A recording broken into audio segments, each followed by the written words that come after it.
আজ হঠাৎই আমাদের ইচ্ছা হলো রাতের ডিনারটা একটু আমরা বাইরে করব। তো সেই মতো আজকে আমরা দ্য রুফটপ ক্যাফে রেস্টুরেন্টে চলে গিয়েছিলাম। এইটা আমাদের বাড়ি থেকে একদমই কাছে। তো আজ হঠাৎই ইচ্ছা হয়েছিল চলো আজকে ডিনারটা রেস্টুরেন্টে সারা যাক, সেই জন্যই এখানে আমাদের আসা। আমার ছেলে তো ভীষণ খুশি। অনেকদিন ধরেই এই রেস্টুরেন্টে আসা আমাদের ভীষণ ইচ্ছা ছিল, কিন্তু আসবো আসবো করে আসা আর হয়ে ওঠে না। তো আজকের ফাইনালি চলে এসেছি। তো এখানের সাজানোটা ভীষণ খুব ভালো লেগেছে আমাদের। মানে এত সুন্দরভাবে লাইট দিয়ে সাজানো ছিল। হয়তো ভীষণ জাঁকজমকপূর্ণ হাই-ফাই কিছু করা নয়, কিন্তু মানে পরিবেশটা কিন্তু ভালো লেগেছে। বাইপাসের ধারে, তবে ঠান্ডা লাগছিল।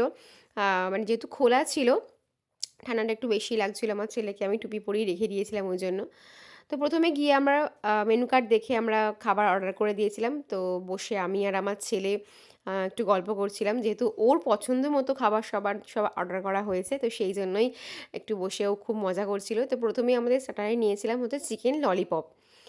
এখানে একটা ব্যাপার দেখলাম, এখানে ওরা আমাকে জিজ্ঞাসা করলো যে যে কোনো খাবার, স্টার্টার বলুন, মেন কোর্সে বলুন, যেটাই আমরা নিয়েছি সেটা খুব স্পাইসি হবে নাকি একটু হালকা হবে। তো যেহেতু আমার বাচ্চা ছিল, আমি বলেছি যে একটু হালকা করলে খুব ভালো হয়। এই জিনিসটা আমার খুব ভালো লাগলো, কারণ কোনো রেস্টুরেন্ট এটা কিন্তু জিজ্ঞাসা করে না। এরা কিন্তু জিজ্ঞাসা করেছে। আমরা যাই খেয়েছি না কেন সবটাই একটু হালকা করে দিয়েছে।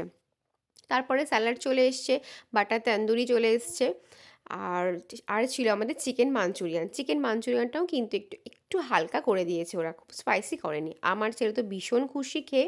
আজকে রাতে ডিনারটা ওর ভীষণ ভালো লেগেছে। তো ডিনার করে নেওয়ার পরে আমরা একটুখানি ওটা একটু ঘুরে দেখছিলাম।